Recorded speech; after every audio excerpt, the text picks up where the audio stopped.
Hey, welcome in Huntsville. Another wonderful good morning to you. Thanks for waking up with us. What do you love about Huntsville? What makes this a great place to be? Everyone here is very genuine and very kind and friendly. You never hesitate to speak up and say hello or good morning or just acknowledge the person walking by. The thing that I love most about Huntsville, I love the peace that Huntsville brings. I love the peace that it gives me. I feel accepted and part of the town and like I belong here. Huntsville is where my lovely wife lived when I met her, so I moved here. So I'm pretty thankful for her.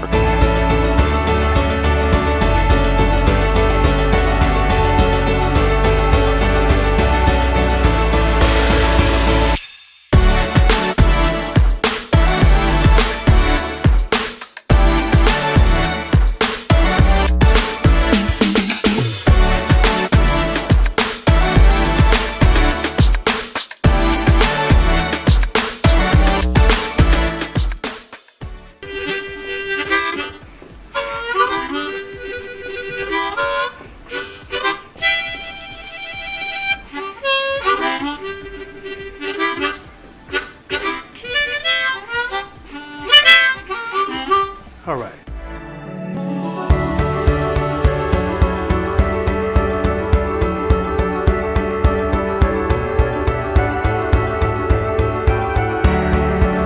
We're bucking for you in Huntsville, Texas.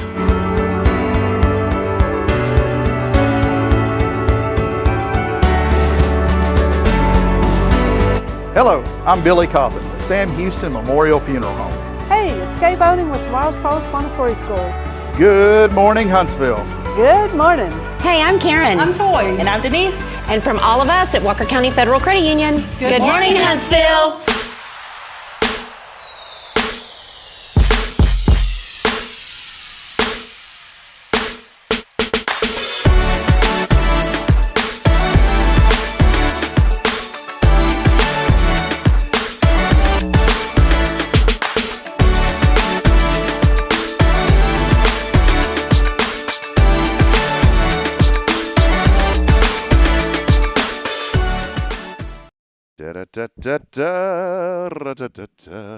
Ricardo. Rob. Ooh, I like the R's on that. I know how to roll that R, buddy. It's a very spicy. Rob. Very spicy. For some reason, when you did that, I thought of Elvis, and it's nothing related to Elvis whatsoever. Nothing. Nothing? Nothing. He What didn't about know. my blue suede shoes? Oh, your black suede shoes. All right, check it out. No video yet, but here it is. Boom. There we go. There we Hey, are. hey, Oh, Kay look. does have a green glow. Boy, we're all blue today. Yeah. I gave Kay I got the memo. Look, I gave Kay the Well, just- she does glow. yeah, she's glowing. Good morning. Kind of reminds me of the green ooze and Teenage Mutant Ninja Turtles. Yes. Kay, that is you. Are you a Teenage Mutant Ninja Turtler? She had children. I about had that children time. during that era. I miss the movies were great. The cartoons were okay, but it was the Secret of the Ooze. Remember those? And the first two movies were really good. Now it's just all. It's like Jurassic Park. It's kind of gotten overdone. You guys are Jurassic Park fans? Yeah. Ta-na-na-na-na. Did you like all the new ones that have been coming out? I don't, I watched them, but I'm not a movie snob. I don't care. Well, the T-Rex in that one was this of quality. I have a couple of sons who are movie snobs. They won't watch movies if certain actors are in them, which strikes me as dumb. But my wife does not. She's not a Will Ferrell fan. I love Will Ferrell. I think he's hilarious, and I like Adam Sandler. There's one Will Ferrell movie that my wife likes. I think it was the Elf movie. And that to me, that's the one that he was the most goofy in, to be honest. He was pretty goofy. I wasn't a huge fan of the movie. I mean, I liked it, but I thought other movies like Old School was better and stuff. I don't know Old School. Adam Sandler has his new movie that came out, by the way, the Happy Gilmore 2. Yeah. I've watched it. It's actually pretty decent. Just like any movie, I mean, there's things in there you got to watch out for, some vulgarity and stuff, but overall, it was a pretty funny movie. I enjoyed it, and I watched it. I have to watch movies, Kay, in segments, with children. So with children, like I'm not going to watch that obviously if they're around, because I know there's some things in there probably that, well, it's not probably, they shouldn't hear some language every once in a while.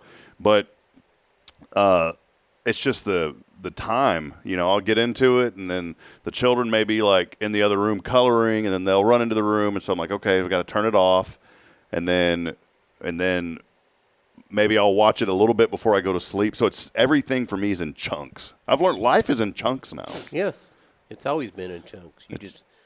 When you're a kid, it's just a big chunk. It's like this it's a blob. Yeah. When you're a child, it's a blob. Then when you turn in an adult, you try to figure out how to chop That's in that blob. chunks when you're a child too, because you have playtime, you have eating, you have nap time, you have it's chunked too. Well, see, on the outside, from the parents looking in, it's chunk, but from the child's perspective, to me, it's like a blob. It's just kind of it's this cornucopia of things to do. It all runs together. Then as you get older, you're like, no, well, I got to chop that up and separate this and do that, and yeah, it's. Now, children have a sense of order. Oh, I know. They like things done a certain way each day, just like we do. Well, but I was a blobber. I liked blob when I was growing up. Okay, it's what's wrong with me. I was going to say there might have that might translate into me telling you better start on time. Yeah, and see, look, and I've blobbed here too. See, this is. I've got one of those. I've been so happy with this blob. Okay, this green back here. I may have to look at this. This is glowing. Okay, here we'll turn it down. Toby Key said. Oh, good. Now I can feel like the blob's after me. Oh, look! There we go. There it is. Green. I like it. Green I K. like it. It looks better when we go to 2. See, look. Oh. Yeah. Yesterday I had it like this. I had it. This is live production here. See, oh, look. Here we go. Look. So what is the purpose of look. the green light? It just looks cool. We just wanted to change it up. It's like when you move your bed to the other side of the room. I thought he was getting ready for Halloween. Now look, that looks really good on you guys like that. It See does. that? It kind of glistens off my bald head. You're glistening. Hey, do y'all sing in Montessori? Do y'all sing? We sing all the time. We sing a prayer at lunch. Yeah. Now I'm like, Part of now I have no green. Do you feel bad? Nah, it's Do you want okay. me to slide it back over It's there? a connection to you guys. We're experimenting today. Braylon's been singing this song, and the girls or the teachers at the school are trying to figure it out. They go, I know what she's talking about. They can't think of it. But Braylon has been, it's like she sings this weird song. It's like, a teacher, Malicha. And I'm like, I don't even know what she's saying. And I said, Braylon, can you explain the lyrics to me? Can you? And she giggles so much that she can't really tell me what she's trying to sing. And then maybe she's just making it up because she's rhyming words. The other night she said, I teach you, I'm a preacher. A preacher is my teacher. And I was like, what are you talking about? She's heard you rapping before. Talking about the best pizza she's ever had. Remember, Rick? Yeah. Yeah, the best pizza I've ever had was not with you. No offense. Yeah, it's okay. Well, hey, we do want to welcome you in as we get up and rolling here on another beautiful, wonderful Wednesday. I wish there was a day that started with the letter B. So you could say a beautiful bow day or whatever, if there's like a bow day. We are here. Beautiful birthday. Beautiful birthday. When are y'all's birthdays, right, by the way?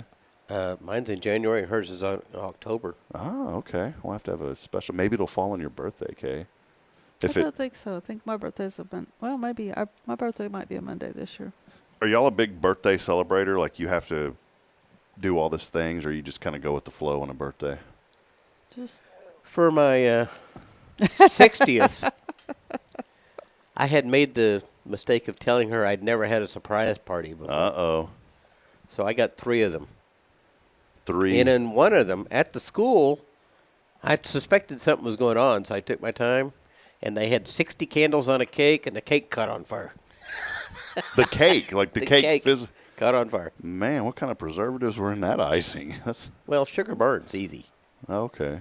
I didn't know. See, I'm ignorant, I'm just going to go ahead and end the show now. Okay, thank you, guys. The more you remember back in the day on Saturday mornings, these little PSAs would come on, and there was a little star that would race across the screen, and it would go, the more you know, and it was this little, apparently didn't watch a lot of that, Kay, because that's why I'm glad to have Rick here with us on Wednesdays, because there's words that I come up with that make absolutely no sense.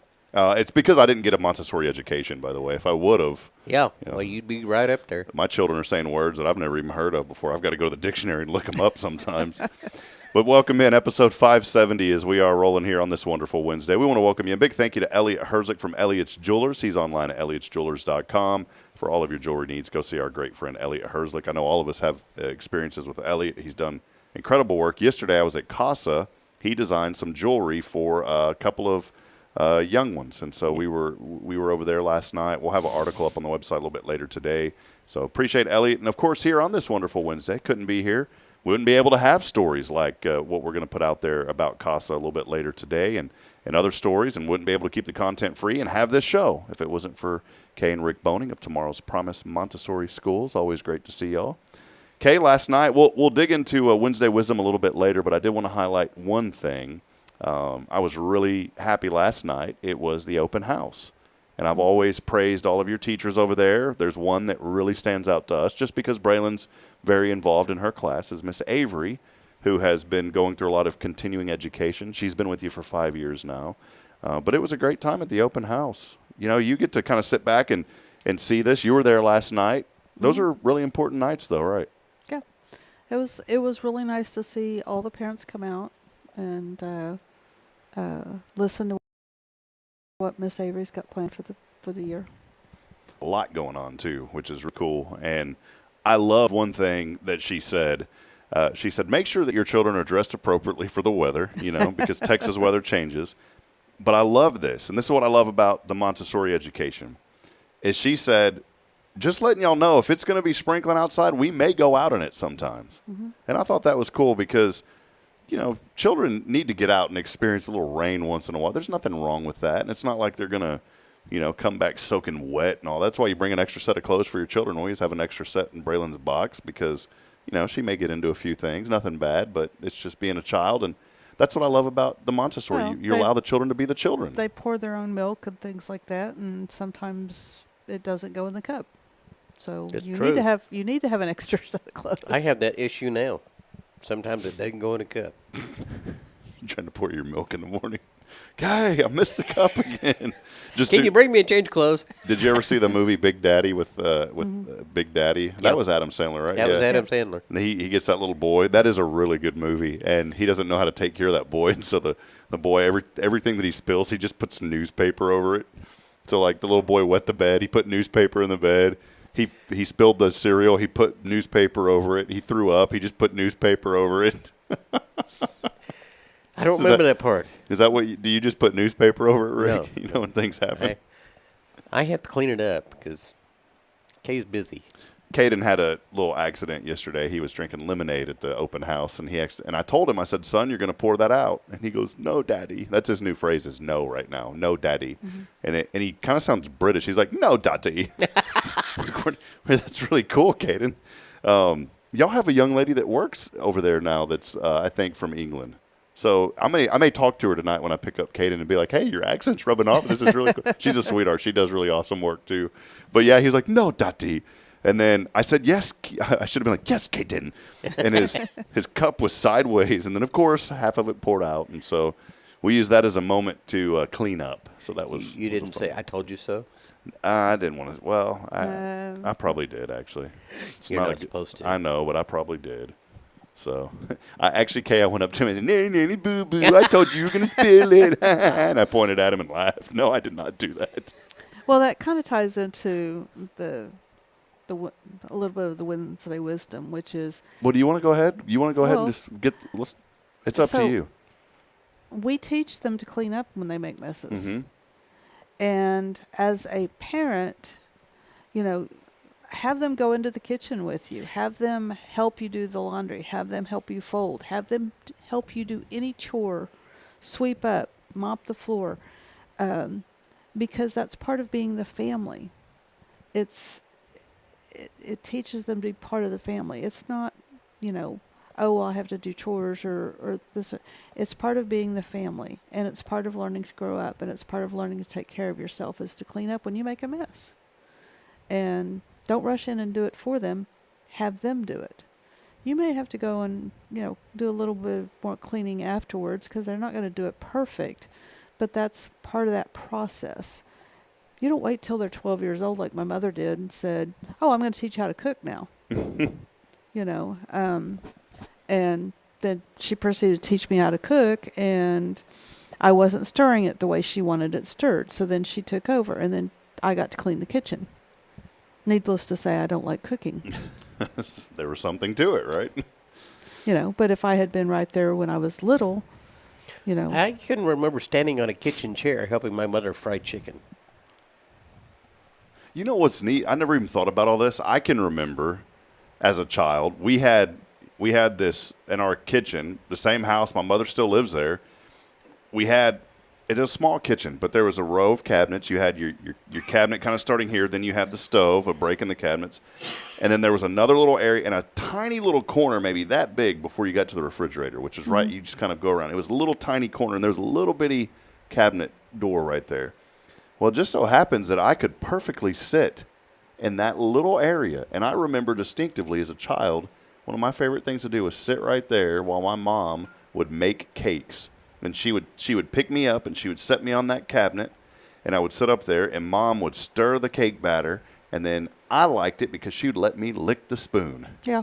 And that was my favorite memories, some of my favorite memories growing up with my mother while she was cooking, because she would set me there and I would just watch her cook. See, my mom had an electric mixer, and she'd let you lick the thing, and if you were really good, she'd turn it off first. Yeah, that's what I was going to say. I was wondering about your tongue one day because you kind of, flopped it. You kind of pushed it back in. I was like, what's wrong? Electric blender. Mama, growing up.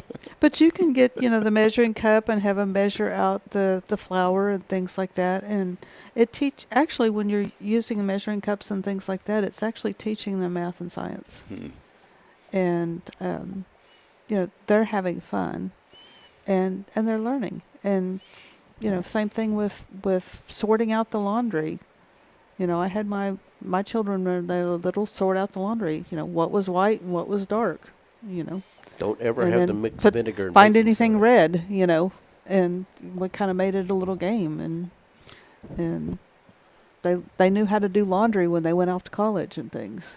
One thing that I was thankful for growing up, we never got paid to do chores. I mean, maybe once in a while my dad would just give us a little something just to say thank you, but it was never, we didn't do it to get money. We did it because we knew that we were just supposed to do it.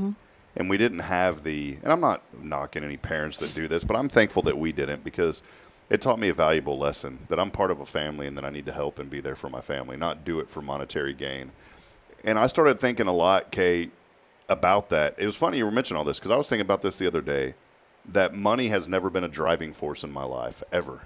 Of course, we need it. We got to have money to pay bills and take care of our families and pay for things that we need and those kind of things. But and maybe that's transitioned for me into business. Money has never been the thought of why I've started any business venture or why I get up and do what I do.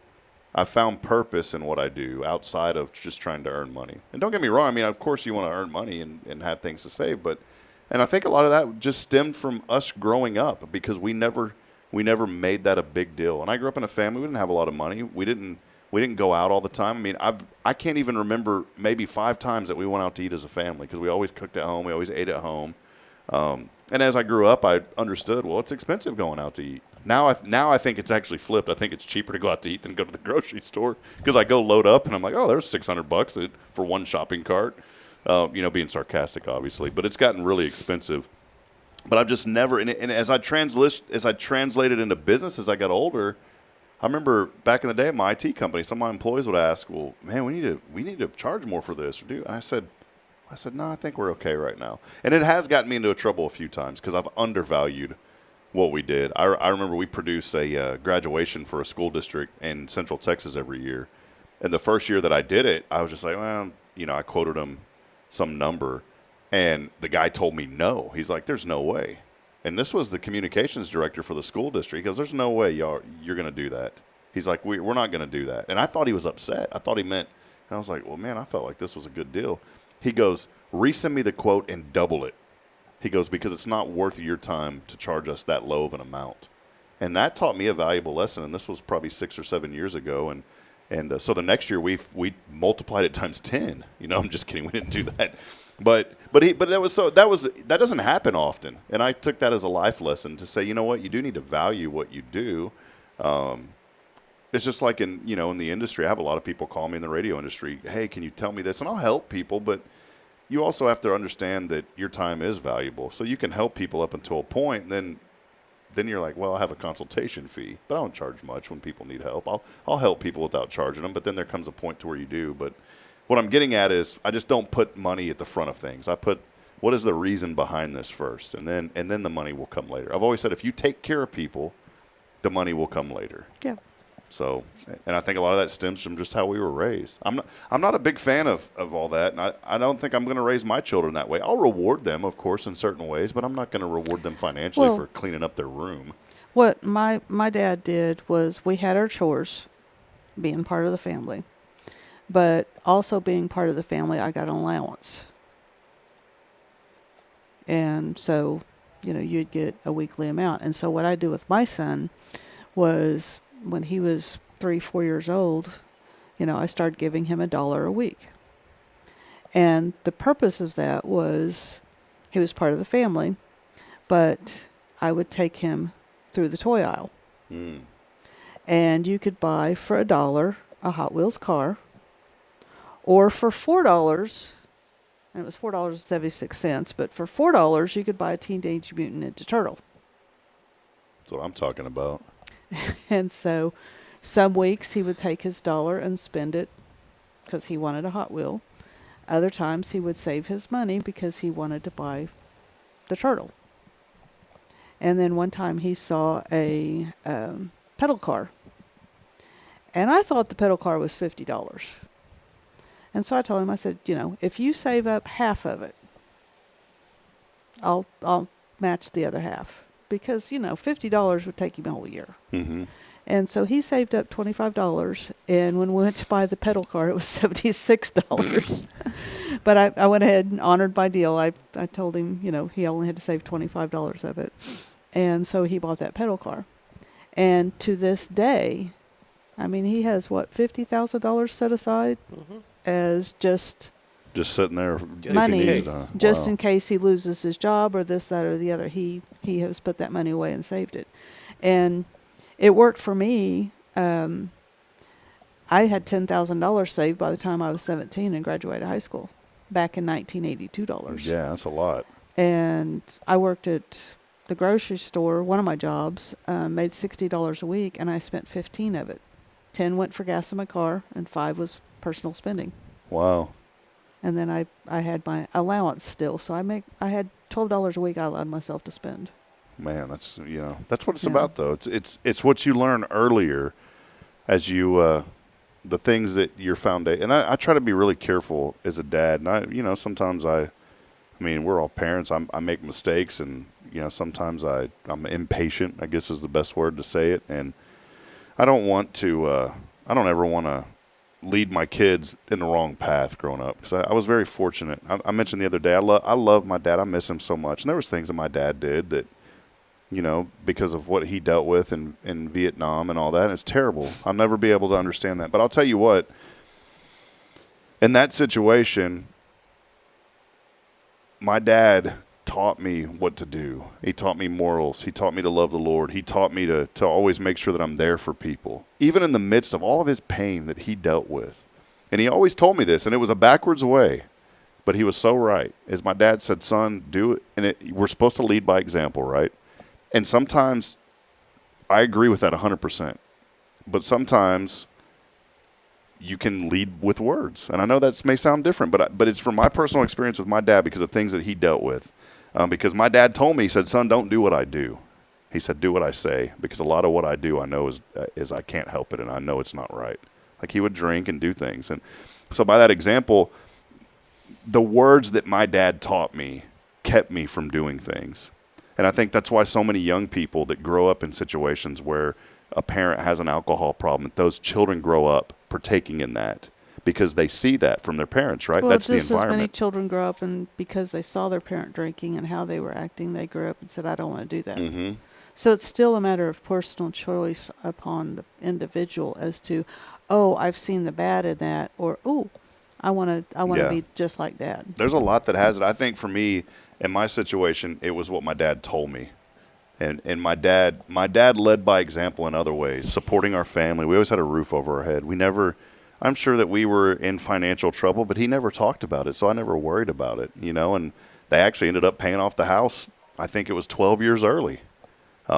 And back then, I remember my dad was telling me, well, you know, the house payment's about $180 a month or something. I was like, yo, man, you know, because when I bought my house, he was telling me, he goes, yeah, man, he goes, them houses are a lot more expensive. He goes, your mother and I got our house, and they had 2 acres of property. You know what they paid for the land? $5,000 is all that they paid for that land back in the day. Mom and Dad paid $12,000 for their house, and Dad made $80 a week. Yes, that like my grandmother, downtown Georgetown, I think she paid like $7,900 for that house back in 1960.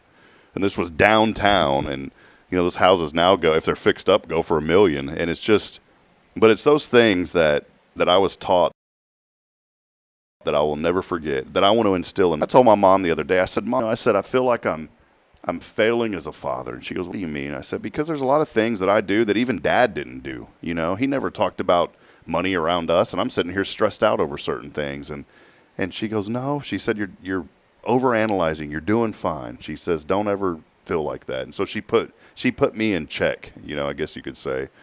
But yeah, I think it's a lot. You're right. There is a lot to do with the environment that we grow up in, but we can also say, you know what, I'm going to do this instead of doing that. And for me, and I can't sit here and talk without mentioning this because it's part of who I am. If I didn't have the faith component, my faith in Christ, I think things would also be a lot different. But here's the thing. My dad instilled that in me. Yeah. Despite his shortcomings, my father instilled that in me, and that was the most important thing. Well, one of the requirements I had with my allowance was I had to put 10% savings and 10% to the church. And so, you know, if you chose to give Braylon $1, you wanted to instill that, give her dimes, and show her how to count out, and start learning that percentage. Because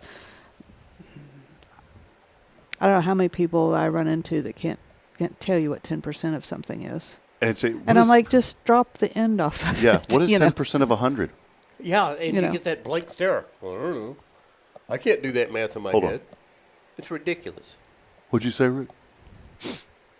That's a good face. Rick, you got a good face for Thank it. you. Yeah. It just irritates me that my grandchildren can't tell you what percent it is. Can I have a Rob's rant real quick? That's And gonna I be a can new understand 4% or something like that. That's a little more complicated. Mm-hmm. If it's like $50 or $60 or something, and what's 4% of $60? But 10% of $60, it's very easy. Mm-hmm. You just drop the zero, and it's $6. Or 5% of 100. You know, those kind of things. I'm Mm-hmm. going to have a very rare, quick Rob's rant. Okay. Okay, Rob's rant. Is that okay, Let's Kay? go. Rob's rant. Am I supposed to call you to the carpet when it's enough or something? I went to Subway the other day, and I love Subway. I really do. And I'm not getting on to the people that You work could there. say I went to a sandwich shop. No, I'm going to say Subway because I'm going to talk good about them, and then I'm going to say something that, and it's not their fault. It's corporate's fault. So go to Subway, support. They're great people. I love them, and the new location's been wonderful. But I went to a sandwich shop that rhymed with hay at the end.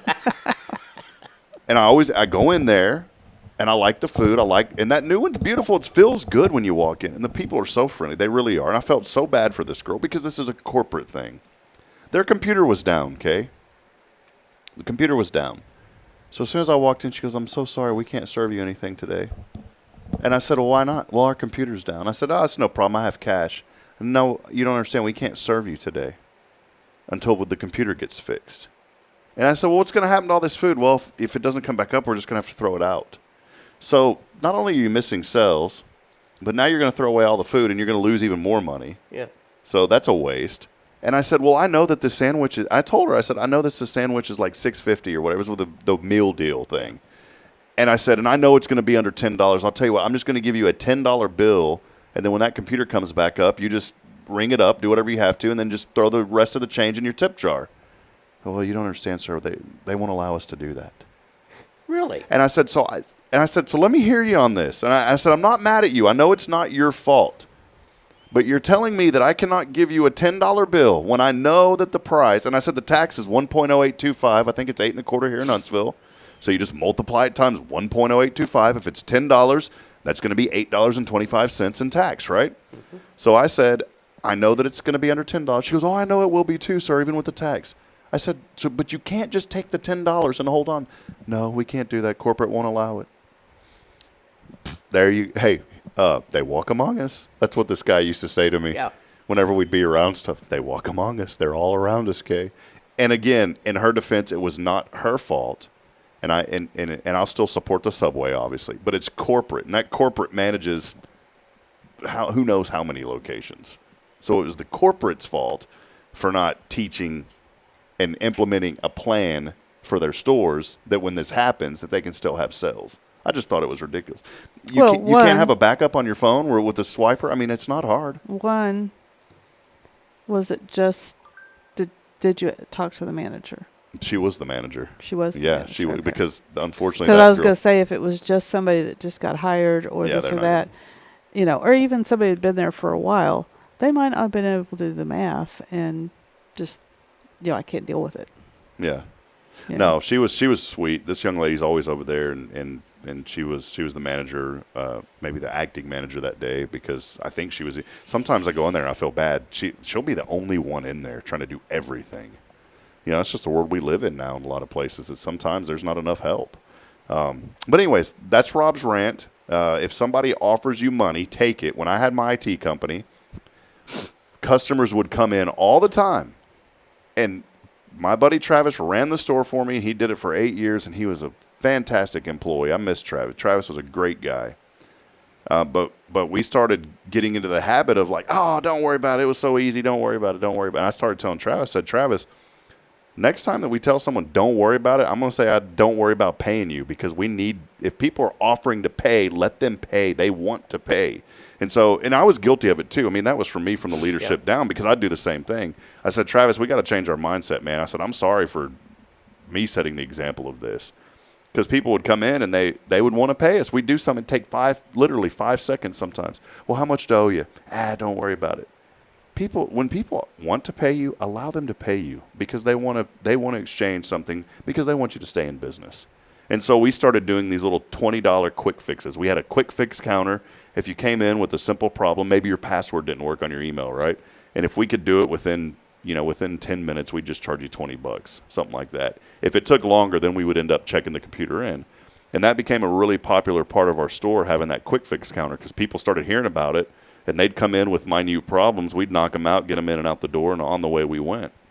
But we did have a few people that said, well, that's all it took? Well, I could have did that myself. I had that all the time. People would say that. And there at the end, I was having major burnout in my business. And so I started just telling the customer, well, then why didn't you fix it yourself? That was my response. If you knew what there's a story, Ford, he went and got this engineer kind of person and got the assembly line set up and everything. And it broke down one day. And they tried to fix it. Well, the guy that had set it up in the first place, they finally got a hold of him and had him come out and look at it. And so after he looked at it and everything, he took a wrench and hit it. And Henry Ford asked him how much it was. And he said $10,000. And he's like, all you did was, took you, one hit with the hammer. He said, okay. And he said, I want an itemized list. I want an itemized bill. So, guy hit with the hammer like $1 or whatever. Knowledge of where to hit with hammer, $9,999. And Henry Ford paid the bill. Wow. But it was costing him much more than that not to have the assembly line running. Well, I would tell people this too when they would come in, and some of them would say, well, that's all it took. I said, that isn't all that it took. I said, there's actually 10 years of knowledge behind that's all it took. Mm-hmm. Like I've reprogrammed, I shared it yesterday, I've reprogrammed a website from the ground up with AI. And it's been phenomenal because I'm learning how to use AI models now to do programming. That's why Microsoft laid off 9,000 people. In fact, them laying off 9,000 people forced them to stop production of a game that they've been working on for 5 years. Because guess what? They don't have any programmers anymore. They laid them all off. But the AI is getting so good now. And I was showing this to somebody the other day. I said, well, man, that's simple. I said, well, it looks simple. I said, but there's also, I'm 41. I've been working with computers since I was 10 years old. I said there's 31 years of knowledge behind getting to this point to where it is simple for me to know how to look up a program and run it. So, yeah, even though some of these programs are simple, there's still knowledge that you have to have on the back end. Like I had to build the Linux server. I had to figure out how to program the Linux server and all that kind of stuff and get it up and running. And then we have a development server. That development server pushes to something called GitHub. GitHub pushes to the production server. So there's a lot of knowledge. But on the outside, just like you with the Montessori school, people think, oh, well, that's easy. Man, that's just so simple. You just do this and that. It's not simple. There's so much that goes in to what you do every day. And that's why I respect so many teachers and those that work in healthcare, because there's so much that goes on behind the scenes that people don't know. Think about all that education over 27 plus years now, Kay, that you've had to put in to making the school what it is now. And it doesn't stop because, she is all the time getting certificates and awards from doing things. You have to meet the health department, the fire department, licensing codes. Then you've got your teacher standards. There's just book after book, or of knowledge that you have to have just to run a daycare center.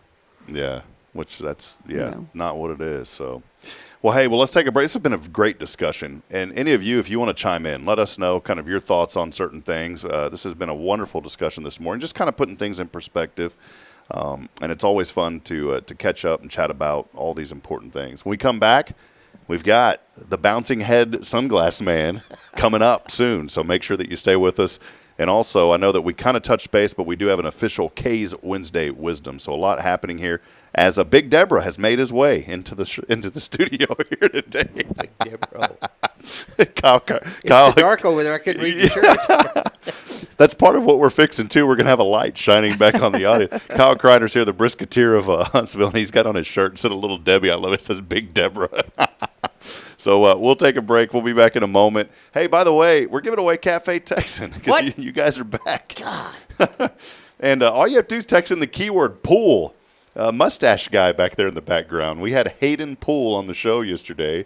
And so he does great work with the BSM over at Sam Houston State University, and he's working on raising some funds to help out with the project that he does there in the ministry. So I said, you know what, we're just going to honor you this week, and so we made the keyword pool. So the keyword is pool, Poole. Kind of ties into summer. Pools are closing, right, Kay? Haven't even been. Have y'all been to a pool this summer? Mm-hmm. Yeah, I've been to no pools. We've been in ours several times. I've been to no pools this summer. That's the whole point of what happened. You wanted a pool. I wanted a pool. And you got a pool. That's right. Not that pool. I mean, it's a 5-gallon bucket, but it's still a pool. Yeah, not that pool, like an actual pool with water. There's no E on it. Not a Hayden pool. But that's the keyword pool, Poole, along with your name. And you can text that in to 936-339-0139. Again, 936-339-0139.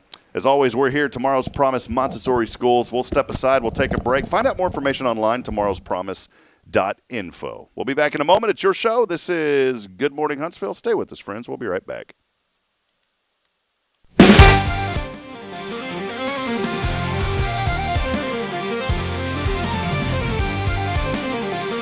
At Tomorrow's Promise Montessori Schools, we're not just a place where children pass the time. We're not a daycare. We're a child care center focused on growth, learning, and discovery. Every day, children engage in meaningful activities that build confidence, independence, and a love for learning. From reading and math to social and practical life skills, our students are active participants in their development. Ready to give your child something more? Visit tomorrowspromise.info and discover what makes our school different. Tomorrow's Promise Montessori Schools. Education you can trust. Hi, I'm Billy Cawthon, manager of Sam Houston Memorial Funeral Home. We know times of loss are tough, and you need a place to feel comfortable and cared for. At Sam Houston Memorial Funeral Home, we pride ourselves on being with you during those really tough days. You can rest assured that we will be on your side and by your side every step of the way. Thank you for your trust. Sam Houston Memorial Funeral Home, supporting families every day, every step.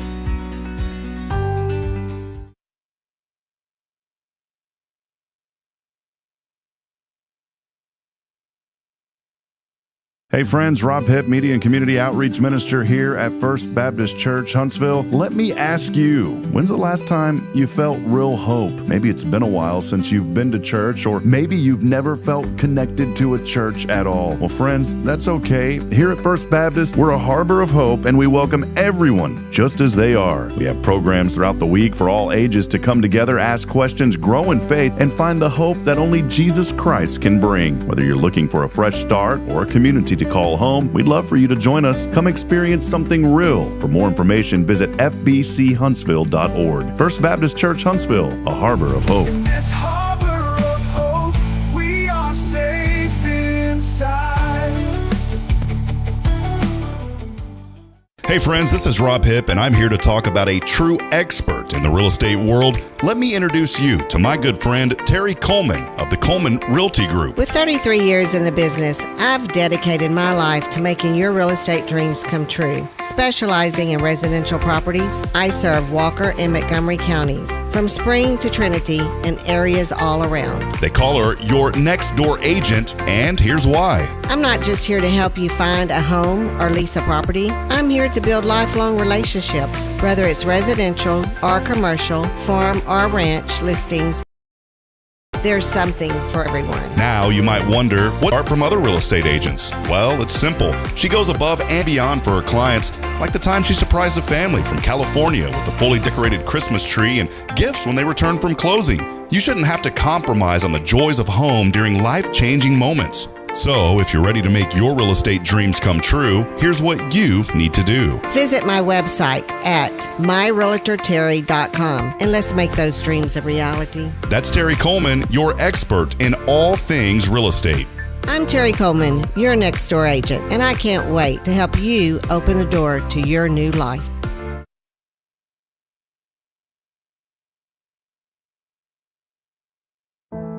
The Oak Ridge Disciple House is a faith-based 501c3 nonprofit Christian character building ministry helping men 18 and older who are suffering from drug and alcohol addictions. If you or someone you know needs help, there is light at the end of the tunnel, and that light can be found through the Oak Ridge Disciple House. For more information, visit oakridgedisciplehouse.com.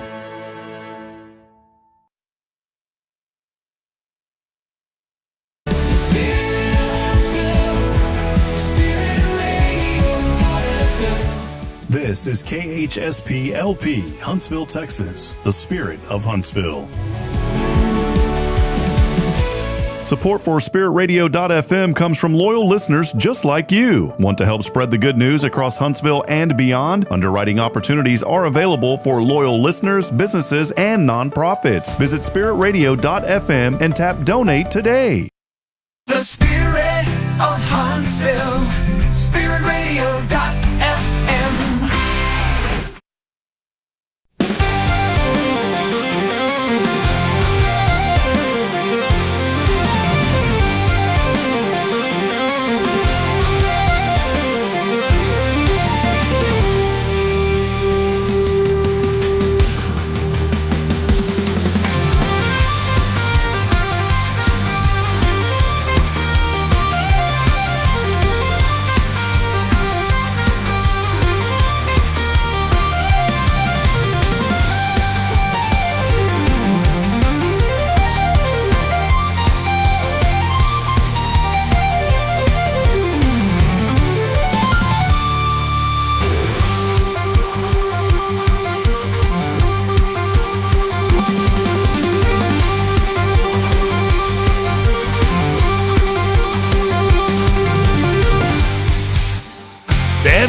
And now, it's kind of hurting my throat. Yeah, you get kind of deep there. And now, It's time. There's a guy at Baylor University. It's third down. He's the most annoying PA announcer ever. He's like depressed when it was third down, Kay. We're not going to do that. It's time for Rick's. I think you need to roll that R. Ricardo's There you go. Top 10, baby. It's And like, you know what hey. today is? My favorite day, buddy. It's National Filet Mignon Day. Kyle just goes, hump day. It is hump day. All right, National Filet Mignon Day. Top 10 ways to enjoy your filet mignon. Number 10, cook it in a cast iron skillet so hot it could forge medieval swords. That'd be pretty hot. Rick and I talked about how these weren't funny. I'm sorry, Rick. These were more informational. Number 9, wrap it in bacon, which is the way I prefer, because why not wear a pork overcoat to the flavor party? Number 8, sear it on a grill and finish it in the oven like a steak that graduated from culinary college. Number 7, serve it Oscar style, topped with crab, asparagus, and hollandaise like steak wearing a prom dress. Wait, Oscar, I thought like Oscar Mayer Wiener style. It says Oscar style. Who's Oscar? I don't know. Wait, Oscar? Oscar. Oh, It says Oscar, O-S-C-A-R. But it's pronounced Oscar. But it, never mind. Oscar, serve it Oscar style. See, that's a word I didn't know. The more you Reverse know. sear it, because real suspense comes from cooking it low and slow, then blasting it with heat. There's a reverse sear method? That's what it says. How do you do that? I don't know. Is that true, Kyle? A reverse sear? Huh. Oh, the sous vide. See? Sous vide.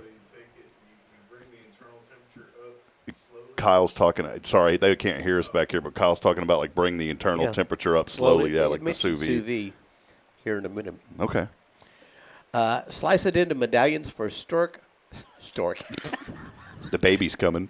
Steak au poivre, so your dinner can wear a peppercorn tuxedo. Sous vide it to the perfect doneness, proving you have both patience and a water bath. I'm not sure what that means. Number 3, smother it in garlic herb butter until it glistens like it just left a steak spa. Number 2, pair it with a rich red wine reduction. So good, you'll consider writing it a love letter. I'm not that in love with my food. That deserves a Russell Humphrey. Oh, yeah.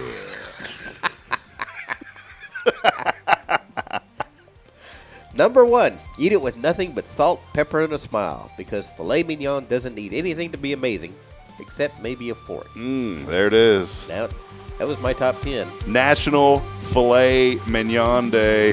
Rick's Top 10. We really need to fix that picture. You don't like it? There's something wrong with that guy.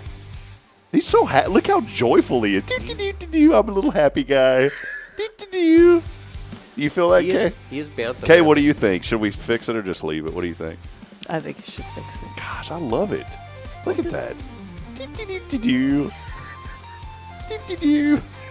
I just want to Well, sit. you need to update the photo or something. Yeah, we will. Can we still have a bouncing head though? Sure. Okay. I just like to sit here and go do. Hello. Rick's Top 10. Real quick on the steak thing. It is National Filet That's like stork and steak. Filet Mignon Day today, Kay. How do you like your steaks? Medium. Medium? Medium. Medium. I'm a medium rare guy. Medium rare. Medium rare, it's got a lot of juice. Little moo to it. Yeah. With horseradish cream sauce. You ever had that? Like that? I've had it.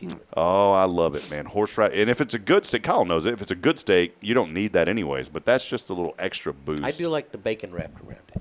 I have not had a Humphreys steak before. I've heard that they are really good. Have y'all had a steak at Humphreys? Mm-mm. You want to go have lunch over there one day and have a steak at Humphreys? We can do that. Let's do that. You'll eat a steak? I'll let you eat a steak. You're not going to eat a steak? I can't eat a whole steak. Well, like a part of a steak. Well, yeah. If she'll go with me, I'll split it. Okay. Well, y'all want to do that sometime? We'll go to Humphreys. Frank Robinson's been telling me because you need to get over to Humphreys because I talk up everyone. There's this thing about Leona that everybody, I think that's like a cult following here in Huntsville. Yeah. There's a steakhouse there. Leona's so good. And they're okay. I don't think that they're these exceptional world class. I can't wait to drive an hour to go get a steak at Leona. I'm not knocking them. And they're big, but it is worth the drive for me, 45 minutes to Montgomery to go to Ransom's. I think Ransom's has the best steaks that I've ever had anywhere. I love their steaks at Ransom's. And y'all haven't been there, have you? Oh, yeah, I've been there. You've been to Ransom. I love Ransom's. Right out back. I mean, they've got it right there. So that makes it fresh. So, yeah, it's good. So, well, Kay, I want to transition.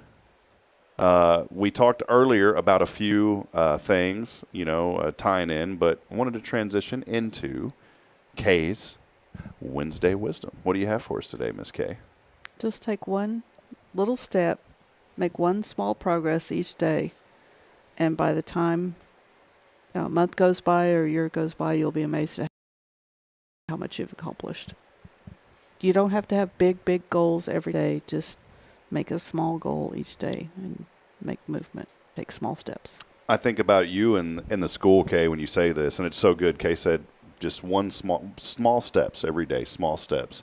Greg Popovich said this with the San Antonio Spurs, and they became one of the best sports teams out of any sport. They were the most winningest team for decades, with like a 75% win chance, which is pretty good. And he called it pounding the rock. He said, we're never going to break the rock apart all at once. We just have to slowly chip at it every day. And I think about it in the Montessori method too, because just like in business, all of us had an idea. We all had to start somewhere, right? And it wasn't that we may have had a big vision and a big idea, but we've had to chip at it every day, little by little. And it's always a moving wheel. You're always, if you want it to be successful, you're always trying to, okay, well, that spoke's broken, so let me pull that out and put another spoke into it and try to keep the wheel a little more round, if you will, so it'll roll a little bit smoother. But I think about Maria Montessori, who Montessori schools are named after, and she started with just a few children and a little classroom, but yet that little thing has revolutionized education across the globe from one lady that had a vision and one small step. Everybody's heard of Wikipedia, Google, and Amazon. I mean, do you know what they all have in common? Montessori, and I know from you. Yeah, they were all Montessori preschool students. One little chip at a time. And as you said, just small little actions that are consistent. Just like a child, how they learn to write their first letters, tracing. That's something that's really big in Montessori, tracing. That goes back to even, you see all the little knobs and things like that for puzzles and things. That's teaching, the children pick those up using the three-finger grasp, which builds those muscles for handwriting. So it starts even back when they're one, using those muscles and developing those muscles that they're going to use for handwriting later on.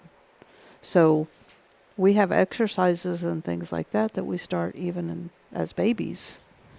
That is formulating and developing things that they're going to use later on. Those small steps over a period of time meet with big results. Well, think about for us as adults, and all joking aside, I know we joke and cut up a lot, but the seriousness is when you or Rick or I pour a glass of water, there's a 98% chance that we're not going to spill any of it, right? We've poured, I don't know, hundreds of thousands of glasses of water or liquid before. But I guarantee the first time we ever did that, when we were little, we probably poured it and didn't even come anywhere close.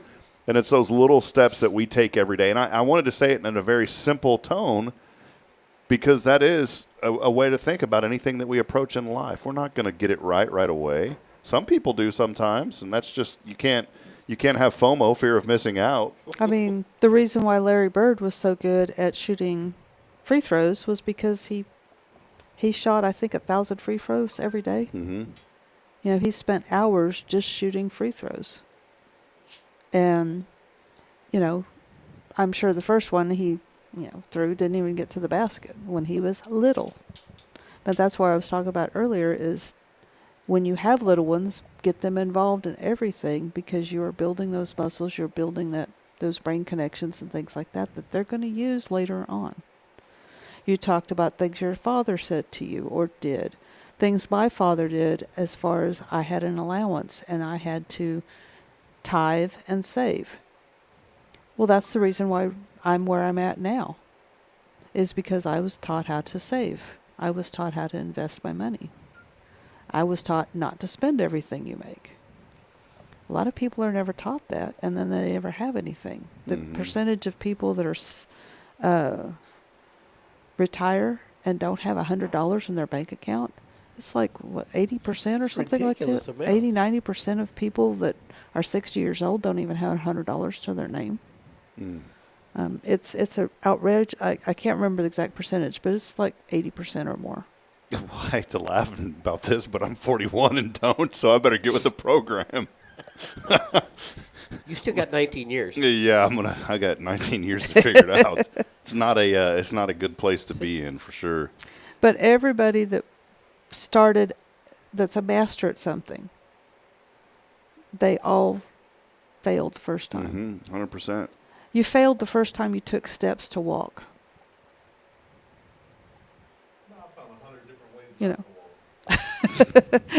You know, but we got up again and we tried again, and we kept going and kept practicing and made little increments every day. You watch a child grow up and you watch them learn how to walk.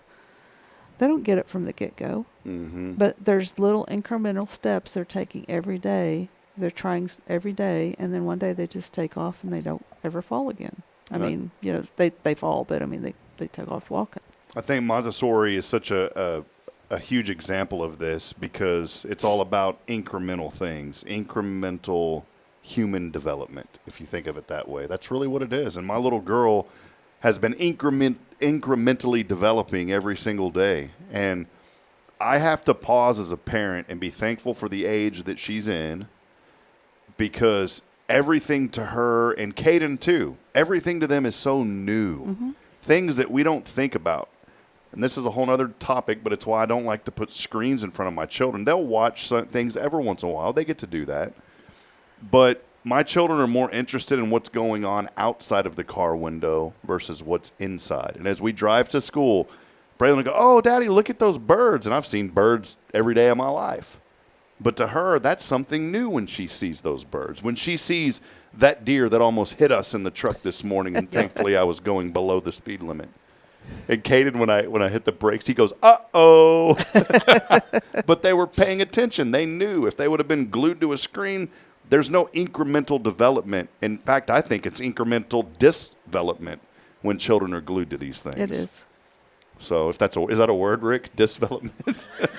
It's one you just made up. We all knew what you meant. Is there really no? Oh, undeveloped. Yeah. I like disdeveloped better. And, you know, whether you're a child or an adult, you know, because as adults we can learn new things. We can start doing things and making little steps every day to improve. You know, if you're trying a new exercise program, you know, if you just do 5 push-ups today and you do 5 push-ups tomorrow and then the next day you do 6, you're going to see results eventually. But you don't always see the progress to begin with. It's just like a seed in the ground.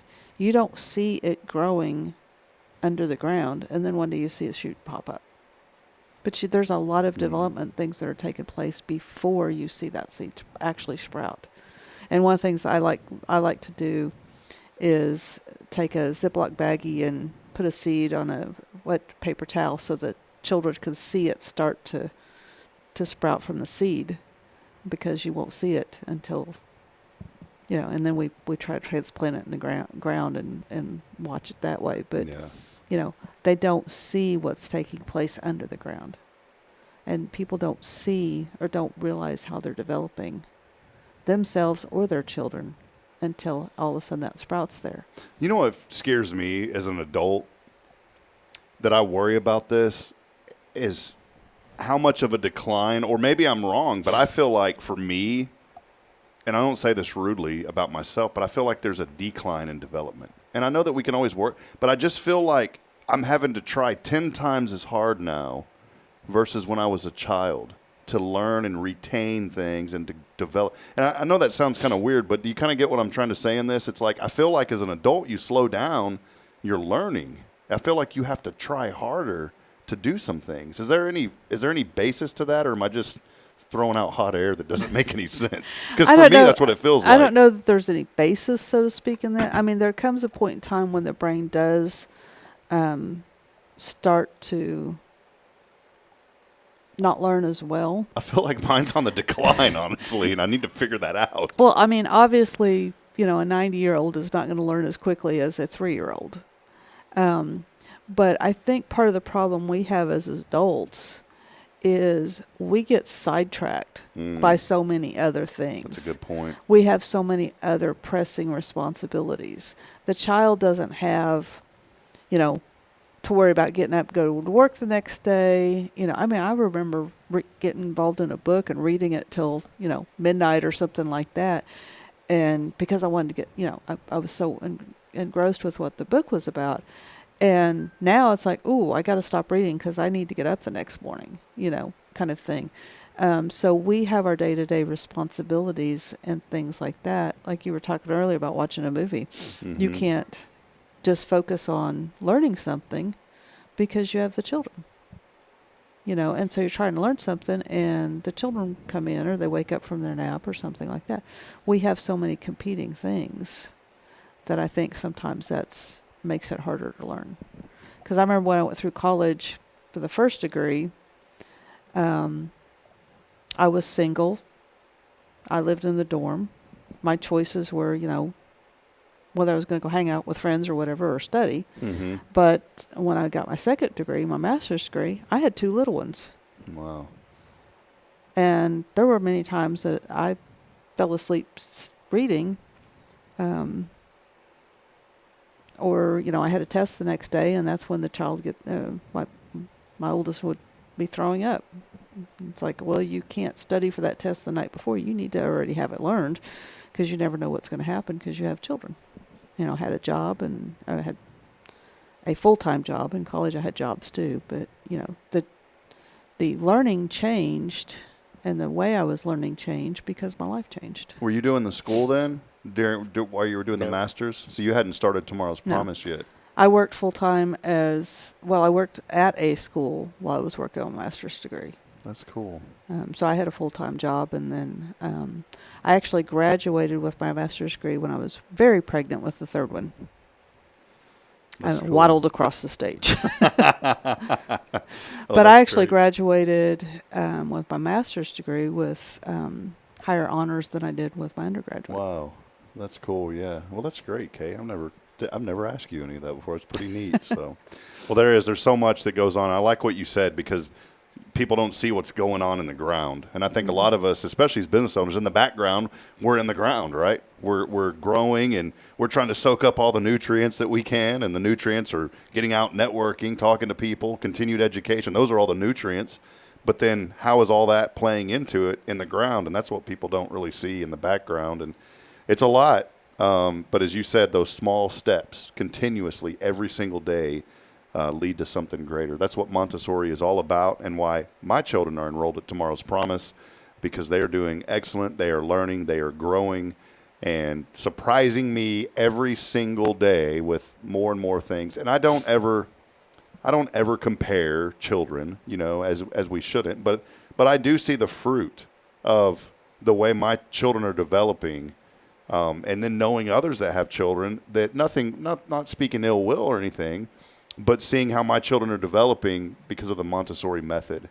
And I've talked to people and I said, hey, you should get your children enrolled in a Montessori school, because I guarantee you that it's going to help them tremendously.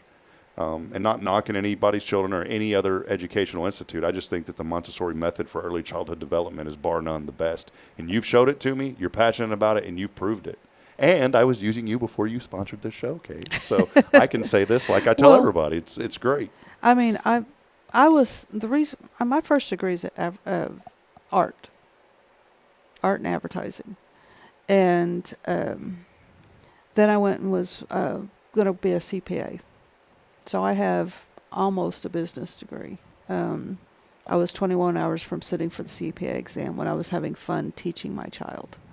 And that's how I got an education, was because of my children. Mm-hmm. And I went through my master's program and wasn't sure what I was going to do with it. But the reason why I ended up with Montessori is because my son my college roommate was a Montessori teacher, and my son, I asked her what I should do with him, and she said, roll him in the school, Montessori school. And so that's how I learned about Montessori. And so I have the master's degree of all of these different kinds of educational systems and ways of teaching. And then I saw what my son was doing. And I was like, that's what I want to do. And so when I moved to Huntsville, I went and took my Montessori training. And that's how the school happened. It's cool how everything just works out. It's incremental steps, again, even in your life. And sometimes the incremental steps that we take, we don't even know where they're going to lead us. But as long as we take those steps, it's going to lead to something. Oh, when I was 14 years old, I would have never told you I was going to start a school. Yeah. Let's see, 5 years ago, I would have never said I was going to have more than one school. Yeah. So. And then there it happened, right? That's the way it always works out. So, well, hey, let's head over. Kay, really good Wednesday wisdom. Any final comments on it? I loved it. Good conversations today. Really great. Just start something, stick with it, and see where you're at in 30 days. That's what we've done here. 3 years. I had people tell us, oh, there's no way you'll last a year doing this. And every day through 570 episodes, we found something informational to talk about. And we're going to keep doing it, because I think, and it's like I said earlier, sometimes the spokes aren't good and you got to take them out and redo them just to keep that wheel more circular, Rick, if you will.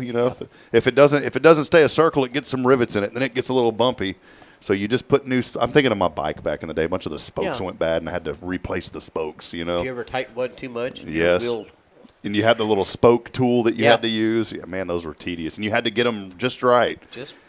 But that's the same in life. You just got to get the spokes just right. And if they're not working, just pull them out and pop another one in. And if you don't have the bolts at the tines just right, your wheel will fall off. That's right. Yeah. See, it's getting spokey in here. Well, let's head over to our phone line. We do have a winner today. Cafe Texan coming someone's way. Kyle over there's like, my phone ain't ringing. I didn't either. Good morning. Oh, this is old Bill Humphrey. How are you doing? Good. How are you? Well, pretty good. Listen, are you in Huntsville? I am in Huntsville. Or are you on that city water? I am not on that city water. Oh, you're on that well water? Well water? Well, I'm calling I'm on that Phelps water. Well, I'm calling because old Phelps, he called me and said his water's running low because you're using too much of it. I might be. Yeah. And so you need to quit using old man Phelps' water. He's angry about it, and he said he said for me to collect from you about $384 this month. Is that what he wants this month? Yeah, $384. And well, that's a big jump from about the $55 I usually pay. I promise. I must have a leak. Well, I'll be over there in about 10 minutes. You ready? Yeah, come on. I'll make you breakfast. Lee Cooper joining us. Congratulations, Lee. You're the winner. She'll even make you breakfast. Yeah, boy, that's great. You're done in her for boy, I tried to Roy D. Mercer you, and you offered me breakfast, Lee. That's great. But I love Roy D. Mercer too. Instead of I don't like to mess with women, so I'm going to send Sharon Jean over there to take care of it. Okay. she gonna come take care of me? Yeah, she asked me in the background, "How big of a girl are you?" Pretty big girl. Tell her, come on. Tell her I'll make her some coffee. That's that's Huntsville friendly. You call somebody, you try to get them riled up, and instead they offer you something in return that's friendly. I'm such a good-natured person. I just don't let people start on me. Lee, do you know Rick and Kay? I do. Awesome. All right. And she admitted it. Oh, yeah. Okay. Not a lot of people will admit it. I know they've got the Imagination Library coming up. Yeah. Are you going to come hang out with us at the Lasso Your Imagination? I am. I'm going to make some desserts for her dessert auction. Nice. Well, that is so great, Lee. Well, congratulations. Cafe Texan coming here. It's been a while since we've been able to do a giveaway, but Cafe Texan hooked us up this month, and so I know you've won before from over there, right? Oh, yeah, we love Cafe Texan. It's phenomenal. Well, perfect. Well, hey, I usually see Kay and Rick in there when we're there. Yep. Well, you may see him again then. Well, before we go, Kay's got one final question for you this morning, Miss Lee. What are you thankful for today? I am thankful that my grandbaby started pre-K today. Oh, cool. And I am thankful that I'm just thankful in general that we're just all happy and healthy, and we have such a great little community behind us, and I just couldn't imagine her being anywhere else. Well, amen. That's a good word. And you're also thankful that Sharon Jean didn't show up this morning, so that's great. I don't know. Her and I could have been probably could have been pretty good friends. Hey, well, we appreciate you, Lee. Thank you. We'll have that ready for pickup here at First, Monday through Thursday, 9 to 3, all right? All right. Thank y'all so much. You're welcome. Have a blessed day. Have a good day. You too. Bye-bye. Right, bye-bye.